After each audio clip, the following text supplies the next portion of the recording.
What's good, people? It's your boy, Uncle Fred. Been gone for about a week and a half. I got a little content, man. It's kind of hard being a Cowboys fan right about now, man. Got some content for you. We're just gonna talk about a few things on talking points. We're gonna talk about this reaching way back, Dalton Schultz making the reports that he made starting to become prophetic.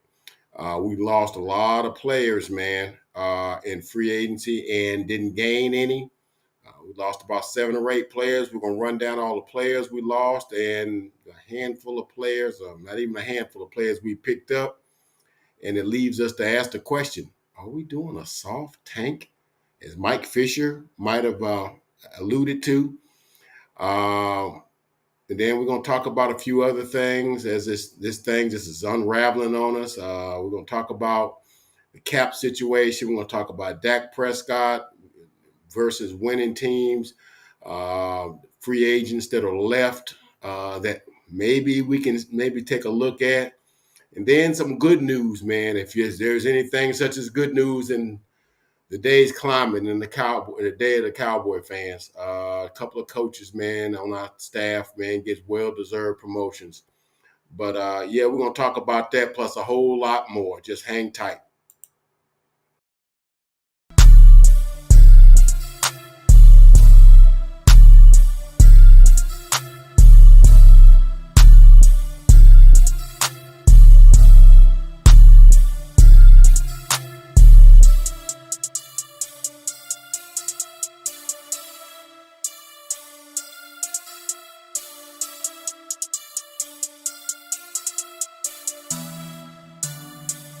Two times on the beat, bitch.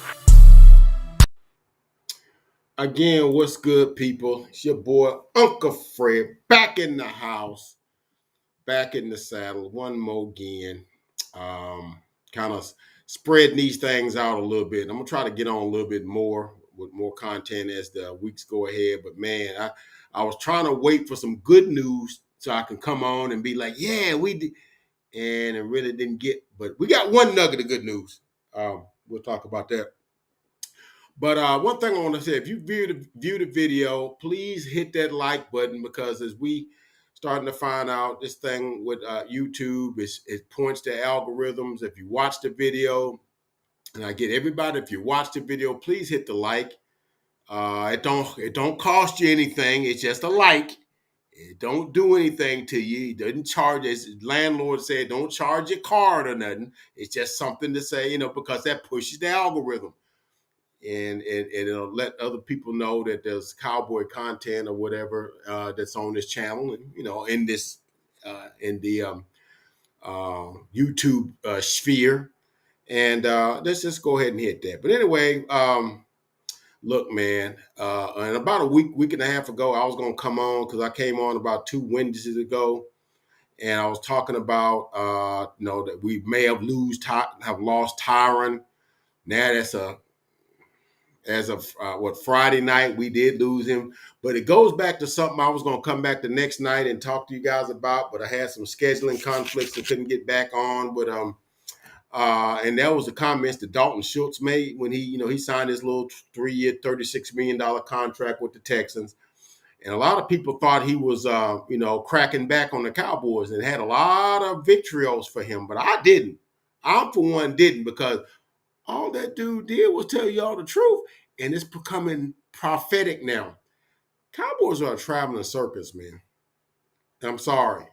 I mean, it just is. I mean, I hate that. I mean, yeah, I still love the Cowboys, but you also got to be, and that's the thing about, and I know a lot of them, and I know Landlord talks about this. I know Will Skywalker still talks about this. So look, we love the Cowboys. We optimistic about the Cowboys. But when the Cowboys doing silly stuff, doing stuff that don't make sense, making bad picks, making bad decisions on who to keep, who to not keep, who to pay, who to not pay, how much to pay, we got to call that stuff out. Now, I would be one of these people promising you rainbows and sunshine, but that ain't the case, man. They and but it's proven what Dalton Schultz said. And he said, hey, when he went to Houston, he's like, man, I thought everybody was just like, what happens in Dallas. And it ain't nothing like that. Here it's all football, man. None of the fun and games. There's none of the uh, theatrics and stuff going on, the tours and stuff going on. But it's a lot of, But he was saying that it's like a circus and or a zoo. He might have said, but people missed the part that he said here in Houston, Chidi Awuzie said the same thing in Cincinnati. Here it's all football.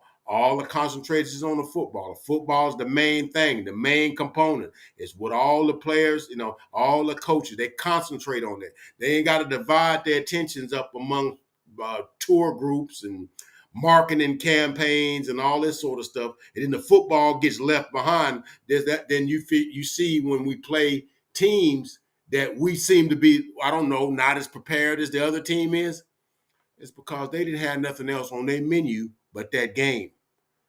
They weren't talking about the after party, when the after party, that they were going to. Shout out to Sam Williams and who was it? The other guy? Was it Sam Williams and was it Igbenogamy? Maybe I don't know. It was another dude on the team that was talking about that. Main thing need to be the main thing. All right. So we get on into free agency and we losing players, lost Pollard. Now, okay, well, I knew they weren't going to keep Pollard. They're going to get a less expensive running back or they're going to upgrade at the position, right?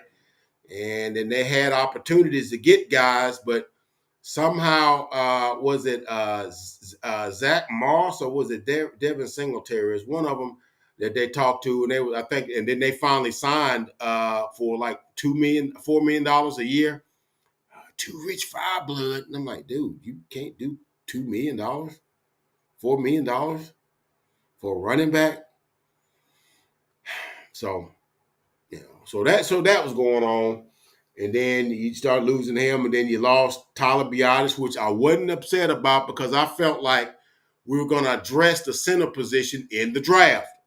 Jackson Powers Johnson, Graham Barton, okay, Zach. What's the kid's name from West Virginia? I'm thinking maybe him. Uh, Zach Tucker. I can't think of his last name, but he's a pretty good. And Tyler Beebe plays for Kansas State. All of them will probably give you better production than Tyler Biadasz, but giving him like $12 million a year. Yeah, okay, let somebody else give him that. And so, you had that going on and whatever. Then you get on the defensive side. And you saw Dorrance Armstrong. Like, Dorrance Armstrong, one of our dudes. They drafted him. All right. But you knew Dan Quinn was gonna scoop up all our guys. When he scooped him up, he's gonna get up to $15 million a year if he hits some incentives and stuff. Yeah, we're not giving him. But then he got Dante Fowler too. So you start stacking that stuff up. Dante Fowler and Dorrance Armstrong accounts to about, I don't know, 14 sacks. So that's basically like losing Micah. Not really, but in terms of the total production, of the two, I think Dorrance had 9, and I think Dante Fowler had like 4 or 5 sacks. It was like 14 sacks between the two of them. All right, and so you lost them too, and I'm like, dang, okay. So now we gotta attack edge rusher in the draft also. You thought maybe you would have signed, they got our own guys back. I figured one of the dudes wasn't going to make it. I said, they'll probably keep Dorrance, let Dante go, because Dante is not one of our guys. He's a guy that been a journeyman. Dorrance Armstrong, drafted in 2018, one of our guys. So I figured Dorrance will get, but no, not Dorrance either. Then moving on down, Sir Neville Gallimore. They got rid of him. And I'm sitting there like, okay, that's 3 defensive linemen. Okay, what are we doing? And so that, because like I said, then he come back and it was Tyron, and I'm like, that's why I made the video a couple of weeks ago. But we let Tyron go, and then of course now Friday we find out he signed with the Jets for 2 years or 1 year up to $20 million. Well, until you start looking at the fine print. And shout out to Mike Fisher, and he kind of talked about that this morning. He says, well, you say that, and you'd be like, oh, well, we wasn't going to give him $20 million. But if you understand what Tyron's price point was last year, because remember, he only played like 3 games in 2022, right? Because he had that tore the hamstring off the bone thing in training camp. And so he missed all the games all the way down to, I think, like the Houston game. And they had him playing right tackle because Terrence Steele went down. So he played like 3 games in the playoff game.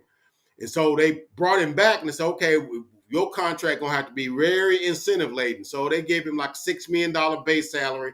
And I want to say it was like $500,000 per game that he played. And, and I think he ended up playing like 13 games. So that's about 12 and a half.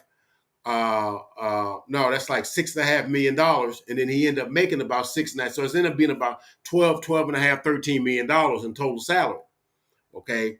6 million in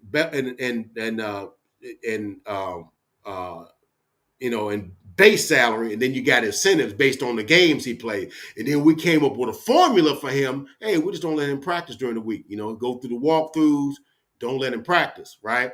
And that seemed to work.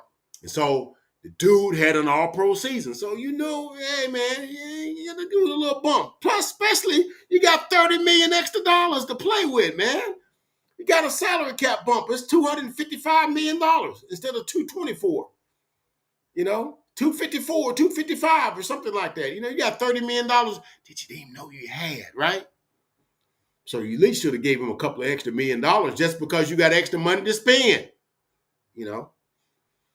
And so they said, well, no, they didn't, so you find out, and I found out from Mike this morning that, he ends up getting about 6.5 something $1 million in base salary. But then if he plays like 60% of the snaps, now, this is all coming in from Mike Fisher, so this is not my information, okay? And then he gets another like 5.7, so it ends up being about $12 million. So Mike was trying to say, would that be $12 million? But dude, that's like last year. We gave him a $6 million base, and then he played like, 13 games at $500,000 a year, which is like $6.5 million. So it was like $12.5 million, right?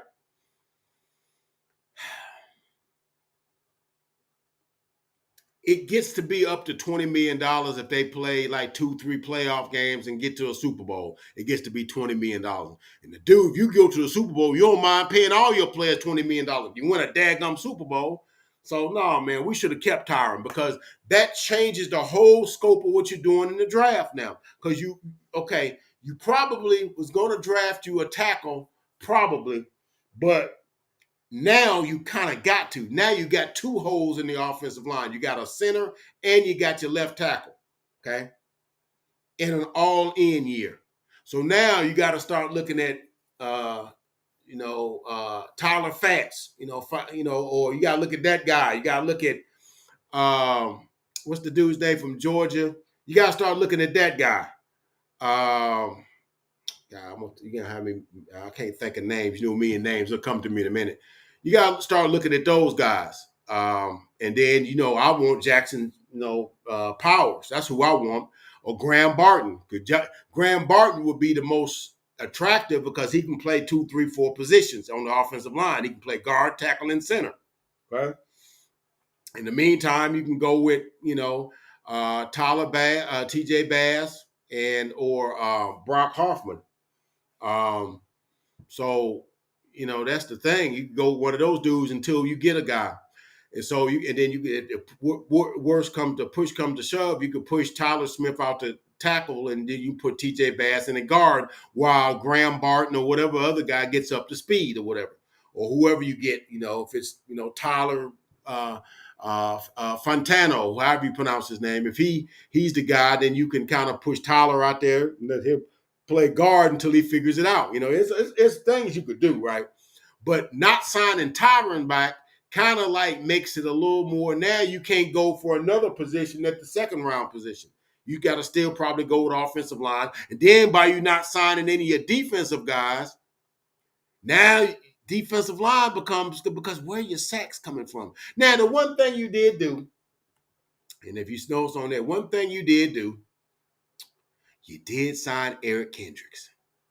Eric Kendricks was a dude Everybody. I mean, I watched Skywalker Steel. I was watching Voss Lombardi, Foots the King. All them dudes were saying Eric Kendricks is a dude because he played in Mike Zimmer's system, starred in it, was an all-pro in it, can teach the thing to the younger linebackers, can teach Damone Clark and those guys, can teach them all about that stuff. And he'll be your automatic green dot, seeing as how you done lost uh, uh, golly, me and names. The Wolf Hunter. Seeing as how you done lost him, man. Shout out to Wolf Hunter, man. Gave us about 2 or 3 good years. Lot of injuries, man. It's just sad, man, that he has to leave or whatever. But with that, I'm telling you, what that does is all like 7 players that we drafted in that 2018 draft is all gone. That's only like 5 years ago. All players is gone, all the way from the Wolf Hunter to Dorrance Armstrong to Connor Williams to Chidi Awuzie to Dalton Schultz. All those dudes were all part of that 2018 draft, and they're all gone. That's just amazing to me. That an entire draft class gets wiped out, right? Just 4 or 5 years later, Van Der Esch, Leighton Van Der Esch. Came me and names, Leighton Van Der Esch. So yeah, he took off. So he had to, neck injuries and stuff like that. Man, he couldn't, but he gave us some great years, man. Especially that first year. I mean, he was all pro. So and got his neck injured, and he kind of never was the same guy, man. But he was a try hard guy, and he was always knew where to be, but never maybe could attack the position with the veracity that we wanted him to after his injury. So hopefully he'll spend the rest of his life doing the things that he wants to do, hunting, fishing, and all those kind of things that you want to do with the rest of your life, and spending time with his wife and family and stuff. So, but anyway, so yeah, we losing a bunch of dudes, man. All right. And we got Eric Kendricks. But the funny thing about Eric Kendricks, I'm trying to figure out why. Because Eric Kendricks had signed with the 49ers. Okay. And then we found out somebody made a phone call somewhere. The next thing I know, man, come last Thursday, Eric Kendricks and signed with the Cowboys. I'm like, what? He was gonna sign with the 49ers, man, because Dre Greenlaw, man, hurt his Achilles, man, in the Super Bowl. So he's gonna be out the entire season. So he needed a linebacker to play next to Fred Warner. And I'm gonna tell you just like this: if I'm one of them dudes, man, I ain't coming to play for the Cowboys when I'm starting to see the wreckage that they do. Dude, they're not signing nobody. And I'm like, look at all the linebackers they could have signed. I mean, they could have signed Frankie Levu from the Panthers, man, but he ended up going to the Texans. They could have signed. Yeah, I think that's right. Or it could have signed Van Schnunkel. I think that's what his name is for the Dolphins. You could have signed him. Or what's the kid's name that played at Tennessee? Al Shear. Could have got him. But no, he went to the Texans. So, I'm looking at, they ain't signed none of the linebackers, not even a cheaper, lower priced linebacker. You didn't sign any of them. You didn't sign Lavondre Campbell. 49ers got him when they didn't get Eric Kendricks. Okay.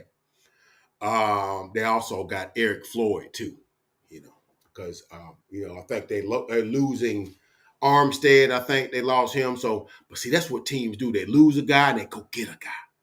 All right. We didn't do anything. Matter of fact, let me show you. Let me look this up. This is what the Cowboys did in free agency. And I thought it was funny, man, because I look at all the pages this long with all these other teams got guys, re-signed guys. I look at our thing, about day 3, day 4, all these guys signed. You see the Eagles getting Saquon and all these other guys, these other linebackers jumping off the thing, and the Texans getting golly, I can't think what the kid's name is.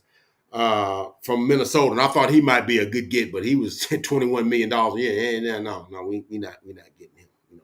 We ain't spending that kind of money.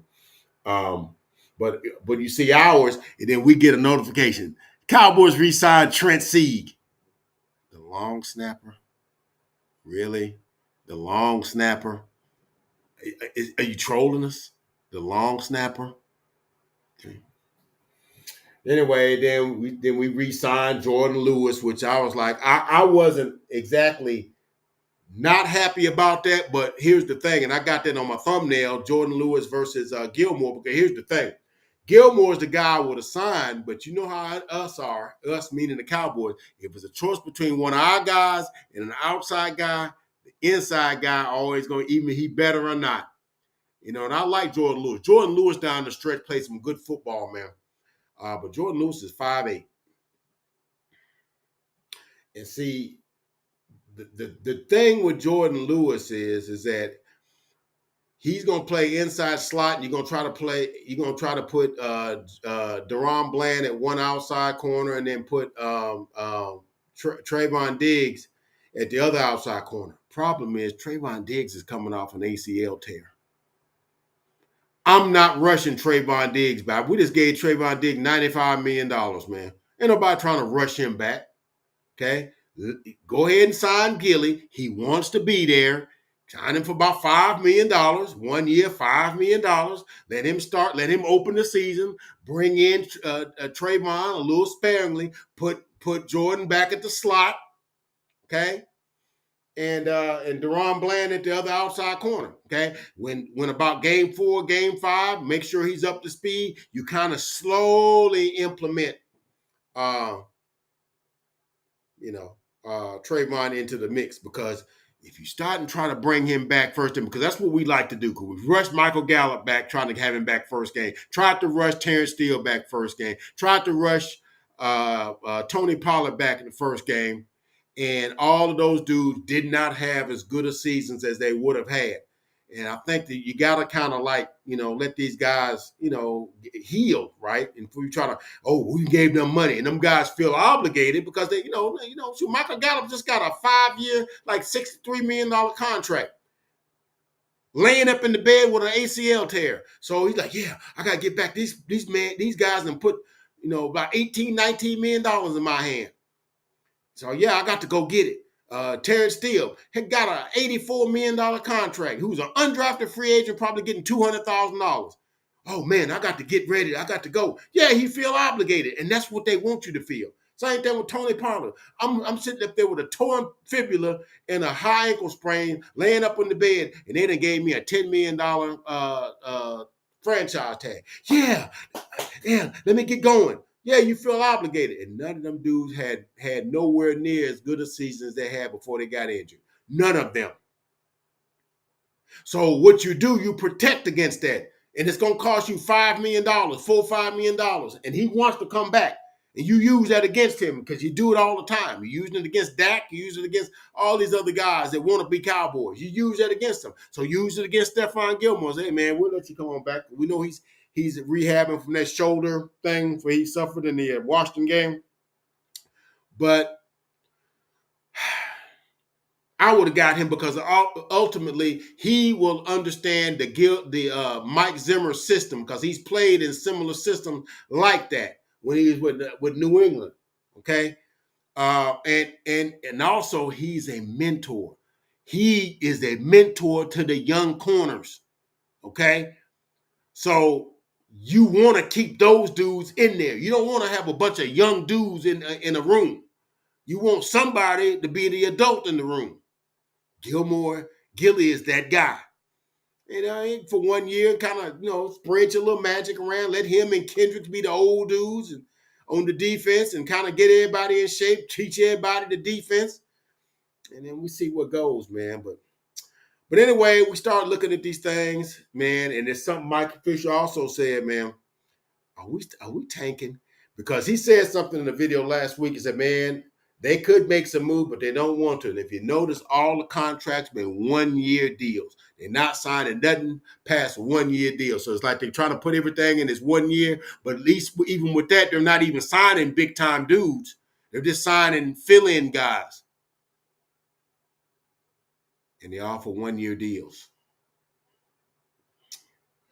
So it's like, And from the looks of it, they're not extending Dak, and I know there's a lot of people that are happy about that.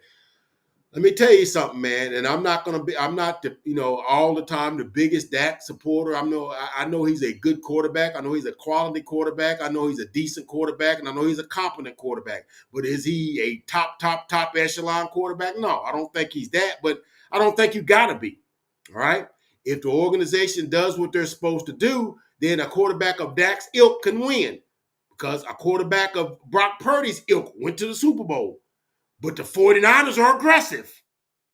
They don't rest on their laurels. They don't put all their eggs in the draft and barrel. They dibble and dabble in free agents. That's how they got Eric Floyd. That's how they got Devondre Campbell. It's how they got Javon Hargrave last year. How they got Christian McCaffrey the year before. Okay? It's what they do. They go get dudes. How they got Randy Gregory last year. How they got Chase Young last year. They make extra moves in addition to the guys they draft. Then they make trades. And they do that. That's right. They don't settle for the guy. Oh, okay. They look at how the season is going. They make additions. We just like, we're good. We don't want to spend any more money. But in order to do what the other teams are doing, you got to do what they're doing if you plan on beating them. But they got our fans fooled like, oh, no, we can't win as long as Dak Prescott's on the team. And I'm like, no, we can't win as long as Jerry and Steven are running the team because they won't never do enough to push you over the edge. They do just enough to keep you in the hunt. I don't know about y'all, but I'm tired of being in the hunt. At some point, I want to capture something. Don't y'all? At some point, I want to capture something. I'm tired of putting on my camouflage hat and my gun and walking around and ain't shot a dadgum thing. I'm just hunting. But I ain't caught nothing. Just won't do enough. And now I know what we're doing this year is on an all-time low because they're not doing anything. Because by this time last year, they'd gotten Gilmore and Cooks. But since I started doing content, which is 21, that's when I started noticing because I started looking at what we was doing in the offseason. I noticed we didn't get anybody that year. We got Keanu Neal. We got J-Ron Curse. Little guys like that. And the other teams is getting big-time dudes, Other teams is getting guys like Khalil Mack and Jacksonville Jaguars getting Brandon Schreff and Christian Kirk and guys like that. We getting all these like just throw in a couple of $1 million here and there kind of guys. Okay. And other teams is going for it, right? And somebody called in on the I didn't know, of course, in 22, we didn't really do nothing but the Cooks and the Gilmore deal. We didn't really do anything. Oh, yeah, we got Anthony Barr. My fault. I'm sorry. We got an Anthony Barr in 22. That's our big free agent signing. Okay. And last year we got going into the 23 season, we got Cooks and Gilmore, but that was it. We really didn't get anybody else. That was the show. And then when the trade deadline came out, so we already made our moves. I'm like, what do you mean you already made your moves? Other teams already made their moves, and then they made more moves. See, what they don't understand is that other teams are doing what we're doing because we're good at the draft. But how well did we draft last year? Okay. Mozzie Smith, right now, 285, 290 pounds. Some idiot advised him to lose 40 pounds. Okay. Luke Schoonmaker. He caught 2 touchdown passes, but in addition to that, he's a total whiff. Okay. Overshown. ACL, training camp, or in preseason, out for the season. Okay. Eric Scott, healthy scratch. Junior Fehoko, healthy scratch. Austin Richards, got in a couple of games. About that, that's about it. Deuce Vaughn got in a couple of games. That's about it. Okay.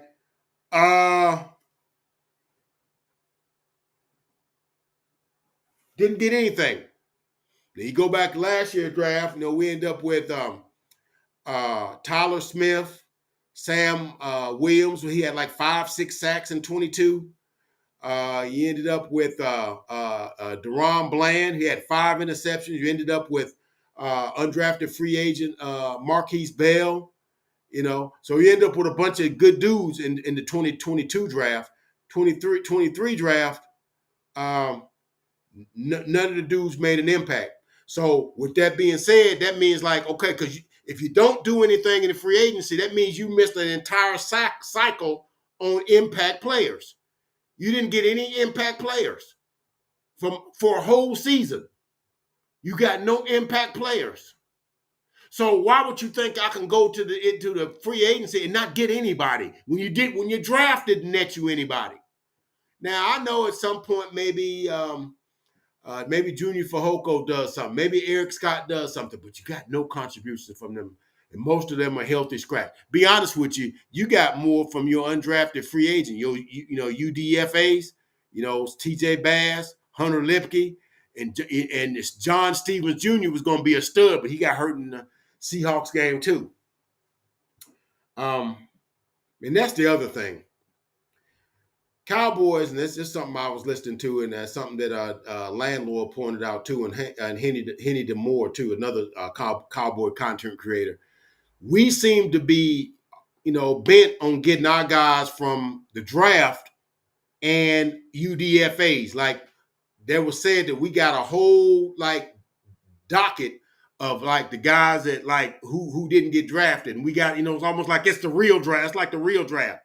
And that's how we're trying to funnel how we're trying to staff our team.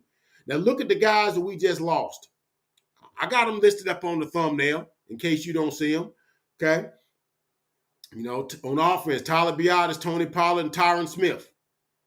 In defense, Dante Fowler, Dorrance Armstrong, Neville Gallimore. Okay. Jonathan Hankins. And that's when I lost my cookies, guys. Jonathan Hankins wasn't going to sign but for $1.5 million a year, man. 1 year. He's been signing 1-year deals ever since 22. 22 last year. He likes being for the Cowboys because he even talks about it on his podcast. His podcast viewerships went up exponentially since he's been a Cowboy. He didn't want to go to the Seahawks, right? You couldn't sign Jonathan Hankins. Look, man. Steven, Jerry, and Will have all said the two things we got to do, and of course Mike Zimmer also said we got to stop the run. That's what he's saying with Mike Zimmer. Offense, we got to run the football. Okay. From the looks of what's been going on this offseason, you can't tell it by me because you got rid of your running back, didn't acquire any running backs. You signed Rico Dowdle. Okay, that's the other signing we got did that the other day. So you got Trent Sieg, Jordan Lewis, signed Eric Kendricks, the only outside dude we got, and we re-signed Rico Dowdle. It'll be running back 1, I guess. And I guess we'll get a guy in the draft. Now, I know the dude from Florida State, I can't think of his name. I know him, and Jonathan Brooks is going to be the dude because he went to Texas, and he's injured. He had an ACL tear. And the Cowboys doctors did his surgery. Okay. So right now, you lost let's count these. 1, 2, 3, 4, 5, 6, 7. Then you lost Leighton Vander Esch. That's 8. That's 8 players. We don't have but 7 draft picks. So who's going to fill out the rest of those positions? And you lost Jonathan Hankins. We give up a whole yard and some change more per rush with Jonathan Hankins off the field than when he's on the field. More, 1 less yard when he's on the field than when he's off the field or whatever. That's what I meant to say. And he's our really legitimate only run stopper we got on the team because Mozzie Smith, we don't know what he is right now. We don't know if he's going to be a 3 tech or a 1 tech. 340, now somebody talked him into being 289, 290. And now I'm thinking it was Dan Quinn. Now Dan Quinn is in Washington. Now Mozzie Smith just caught up in the middle. What you got? Chauncey Golston. I don't know. You still got Tank Lawrence and Micah. I mean, what else do we really have at defensive line? That's really all we got. Oh yeah, no Digazua. That's all we got. So that means you're probably gonna have to draft a one tech to replace Jonathan Hankins, unless you go and get Calais Campbell. That's a guy that I saw. If you look at our thumbnail, potential free agents that's still out there. Calais Campbell can do that. He's about 360, 350. Had a monster year last year. He played what for the Ravens? He had a good Falcons. I'm sorry, Falcons. Played for the Ravens before that. But yeah, that's a guy you could get. But if you think you're gonna stop the run and run the football and you lost 40% of your offensive line and no running back, you're going back with Rico Dowdle and some rookie running back. You got to prove to me that you're serious about running the ball and stopping the run because your biggest run defense. Then if you draft you Devondre Sweat from Texas, about 340, 350. Y'all do know one techs take about 2-3 years to develop. They don't come in out the box ready to play. Dexter Lawrence wasn't Dexter Lawrence as soon as he got drafted. Neither was Quentin Williams. Okay, neither of those dudes were that guy coming out the box, right? None of those guys, Vita Vey, none of those guys came out the box like that. Okay, it takes a while to kind of understand your leverage and that sort of stuff. So you needed to have kept Jonathan Hankins until you get you a one tech that you can train to be up to. Then you can get rid of him once he figures out what he's doing. But of course, we know what we're doing, right? So here's the thing. And if we are doing a soft tank, and they're not going to sign Dak, because it's looking like they're not going to sign Dak. They're not going to extend Dak. And then, who knows? They may fool me. Me and TK had a big time discussion Saturday about that. He's like, hey, man, if y'all trying to rebuild, won't y'all just lean into that, man? You really ain't got anything doing it the way y'all doing it. I'm like, but dude, the Joneses have not proven to me that they know how to put a team together. Now you can draft some guys and they develop into good players, but that don't mean you. But it's more to building a team rather than just drafting players and they become good. At some point, you got to put a right offense, put them in the right offense. At some point, you got to put the right schemes. At some point, you got to draft the right type of player. Sometimes character and other things come to play and that sort of stuff. I mean, it's more. Then you got to get some guys from other organizations to fill in the spots where your drafted players didn't make it. You can't just shun free agency. It's part of the game. It's part of it. Okay? So if you were to start over, let's say what Mike was saying, you got about 5 players that you want to build the thing around. You will build it around Tyler Smith.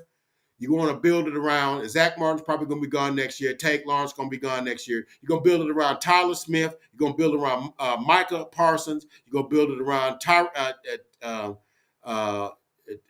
Trayvon Diggs and CeeDee Lamb. Those are your cornerstone players. Okay. You got to have a quarterback. Okay. You got to start over. You got to get you a quarterback. Okay. You're going to be not going to be Dak, but you're going to get somebody else. You're going to draft a quarterback like the Denver Broncos thought they was going to draft them one ever since Peyton Manning left. They tried Paxton Lynch and Drew Lock and all these other dudes and Teddy Bridgewater. Tried him and a whole bunch of other guys, man. Russell Wilson. Can't never get the guy right. Okay. The Jets tried to get a guy ever since Mark Sanchez. They tried to get Sam Darnold and Zach Wilson. They tried, and then so they had to go get an old dude, try to rekindle. It's hard getting a quarterback. But you got a good quarterback, and you just, kind of like be smart how you spend your money, be efficient how you spend your money, and put a right team around him.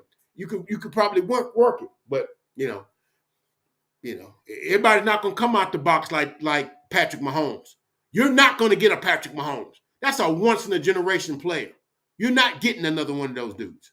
Okay, probably you'll get a Kirk Cousins, you'll get a Jared Goff, you'll get a guy that's kind of good enough, and you'll just have to work with that. You'll get a Brock Purdy, you'll get a guy like that if you're lucky.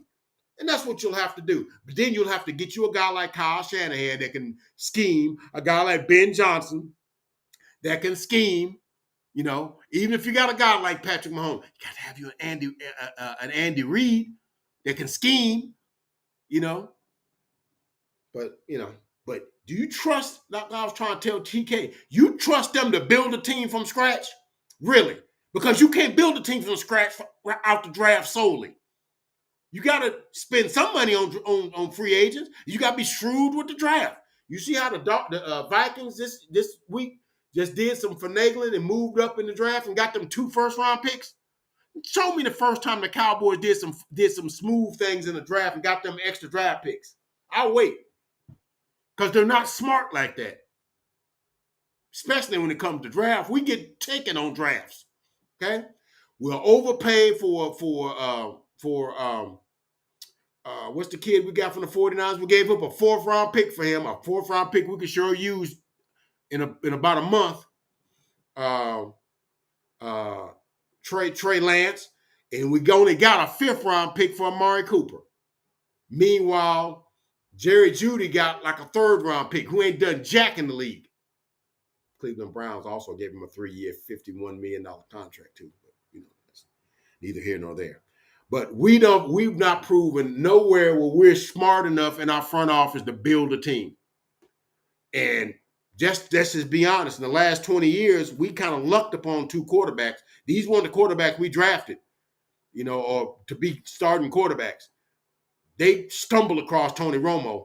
The only reason they got Tony Romo was because Sean Payton was trying to tell, hey, man, it's a kid I remember at Eastern Illinois when I was coaching there that, he's pretty good. You might want to take a look at that guy. Signed him to the practice squad in 01.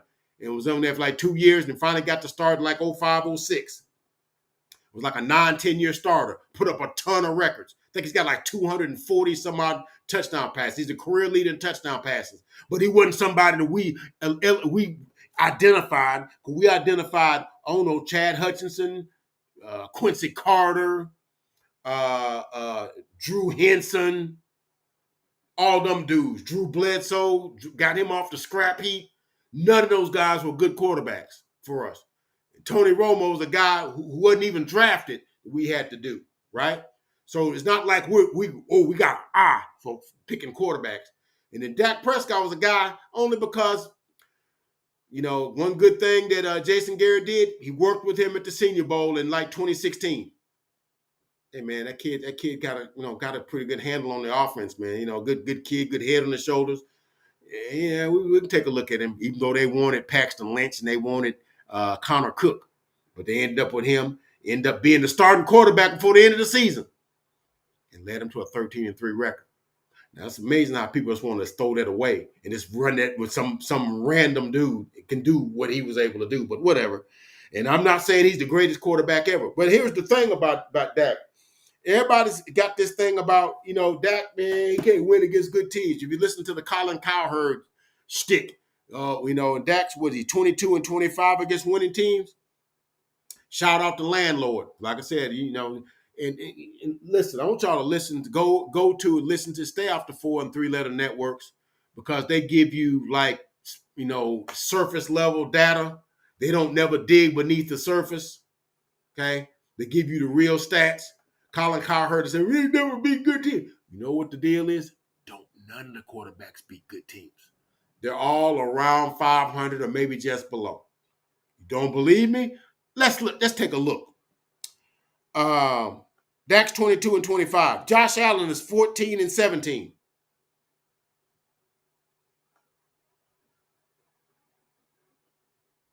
Okay. Lamar Jackson is 14-14. Okay.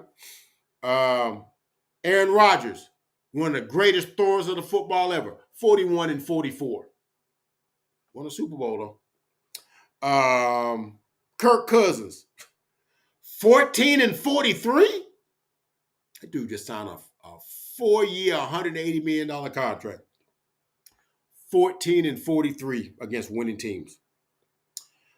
Jared Goff, 14-17 against winning teams.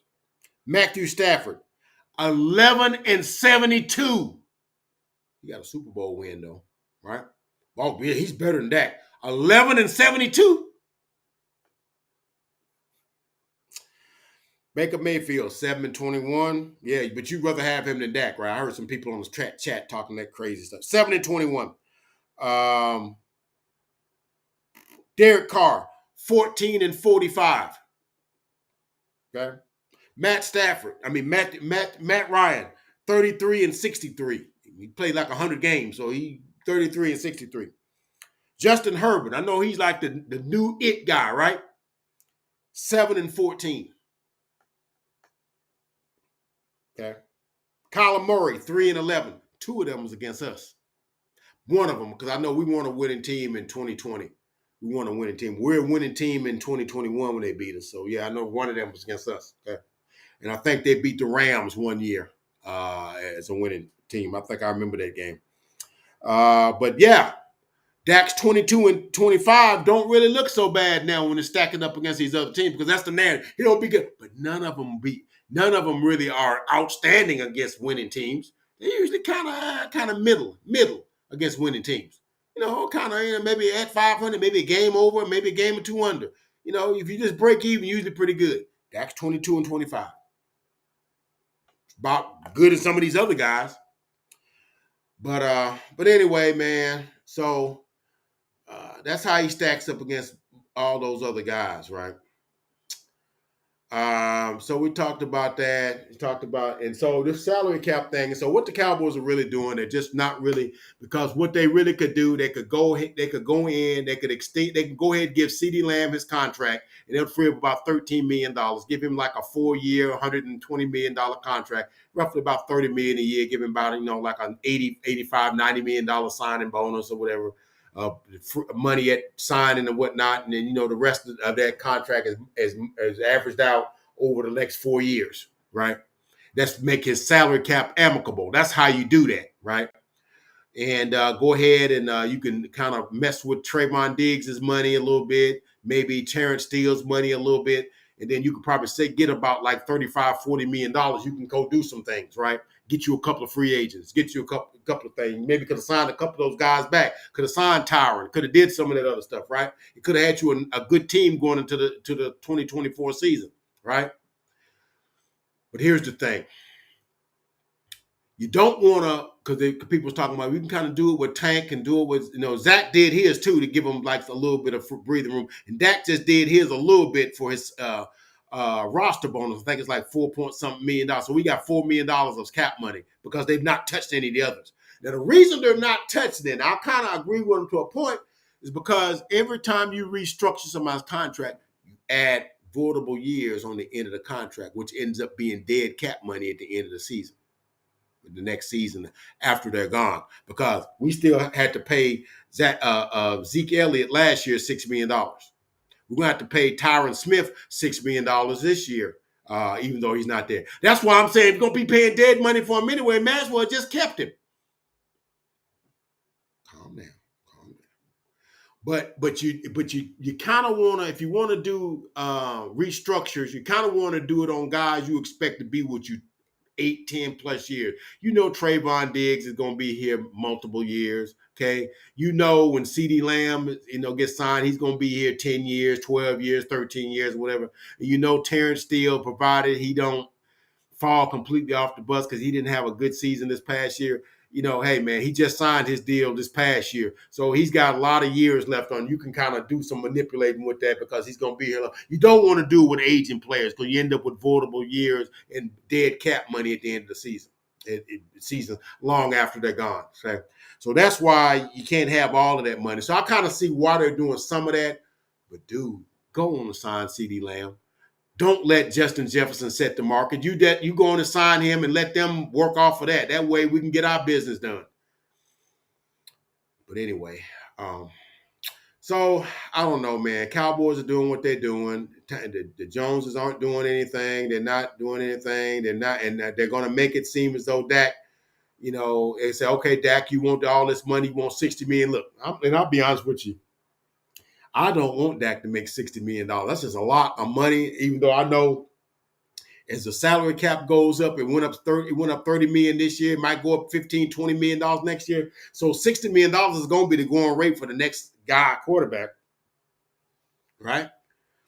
That's just what you got to pay. It's just what it is.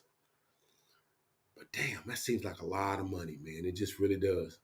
And because the scrutiny he would get, maybe he might say, you know what, I'll sign for 50, 52. Give me a 4-year, $200 million contract and give me about 60 of it up front. And let's roll, man.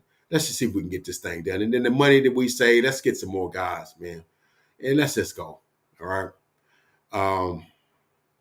But otherwise, man, if I'm Dak Prescott, I'm going to be honest with you. You set me up for failure. Same thing, you setting Mike McCarthy up for failure. You setting Mike Zimmer up for failure. And if I'm Mike McCarthy, I'm like, man, I'll be daggum if y'all gonna let y'all. I'm gonna quit. I'm not gonna let y'all set me up and have my career. I'm gonna go 4-13 or 5-12 my last season, and I never get another head coaching job. Already not getting paid, but like $4 million, probably the second or third lowest paid head coach in the league. Already not paying me. No way you're gonna ruin my legacy and ruin my reputation and all that, because you want to do things your way, and then you want to pull all my players out from under me. So now I'm in a prove it year and ain't got nothing to prove it with. So if I'm Dak, man, you ain't finna have me out here with no offensive line, a bunch of rookies and unproven players protecting my blind side, and then we're gonna give up 200 yards rushing because you got nobody to stop the run. You didn't do anything. You filling the whole defense with drafted players. You didn't get no free agents. Then you let all our free agents go. No, man. About game 3, man, I'm gonna have a suspicious back injury, man. Because if I'm leaving after this year, you're not finna hurt my my free agent status where I won't get the money I want to get. And I hate to say that, and I'm all cowboy, but they're playing foul right now, and I hate to say it like that. But anyway, man, we'll end the video on a good note, man. 2 of our coaches, Al Harris, a lot of people wanted to promote to be defensive coordinator. He got a promotion. He ended up being assistant head coach, man. And Mike McCarthy saying he's such a mentor. He said all them guys look up to him. Trayvon Diggs look up to him. Bland, Gilmore, Gilly, they all look up to that guy. He's going to be the assistant head coach. And Robert Prince, who's the receivers coach, he's going to be the passing game coordinator up underneath Schottenheimer, I guess, who's offensive coordinator. So he'll be the passing game coordinator. So we'll see how that works. So, but like I said, Cowboys vowed stop the run, and we gotta run the ball and stop the run. But long as you got Mike Solari calling the offensive line, because the offensive line was terrible in run blocking last year. It wasn't just the offensive line. Offensive line had three Pro Bowler, all pros, and Scott McCurley been there ever since Mike been there, and they've got no scrutiny at all. Long as Scott McCurley is there, man, the linebackers been actually he's our linebackers coach with no linebackers, but Eric Kendricks and Damone Clark. But anyway, those 2 dudes have made promotions, so that's a good thing. Now, some of the free agents I'd like to see us get, I said Calais Campbell, Jadeveon Clowney, who's with the Ravens last year. A good pass rusher, gets 8, 9, 10 sacks every team he joins. Man, he might want a little money. Justin Simmons, man, you could get rid of half our safety room and sign Justin Simmons, and I think we'd be good. He's a stud safety for the Broncos, who basically are retooling themselves. And J.K. Dobbins, which, I mean, Skywalker still basically said that's the guy we're probably going to get because the dude had an ACL and I think an Achilles the year before. So he's had he's played 1 game last year and 8 games the year before. So he's played 9 games for the past 2 years. That's the kind of guy we like to get because, injured guys will always sign on the cheap. But anyway, man, like I said on our opening, please hit that like button. All us independent cowboy content creators, man, that's how we get looked at. That's how we get our viewership. That's how we get algorithms. Please support your Cowboys content creators. We're the only people that's shooting this stuff to y'all straight. Okay? The full letter networks are giving y'all, blowing smoke up y'all's dress. They got the Cowboys as 10th right now. I'm like, really? No, no. Unless they do something drastic, they gonna be in bad shape this year. That's them do pull a rabbit out their hat. So listen to your independent cowboy creators. It ain't gotta be me, but yeah, you can like me too. But I mean, Law Nation, Vosh, Mark Holmes, all them dudes got access almost 100 million subscribers, big time guys. William Skywalker Skill, Foots the King. Listen to those dudes. Landlord, Henny DeMoore, all those dudes, all those. Listen to those guys, right? A to Z Sports, all that stuff. Listen to all that. Listen, do stop listening to the 4 and the 3-letter networks. Okay, I'm telling you, the independent cowboy creators. That's where you get your good information. At. Mike Fisher, even though he hobnobs with the Joneses, but at least I get the information as to what they're actually trying to do. That's what I use Mike for. But anyway, man, hit that like. Please hit the like. Please hit the like. Comment and subscribe. Become a part of the Uncle Fred sports experience on Uncle Fred's Rants. And guarantee you won't be disappointed. And I'll catch you guys in the next video. God bless.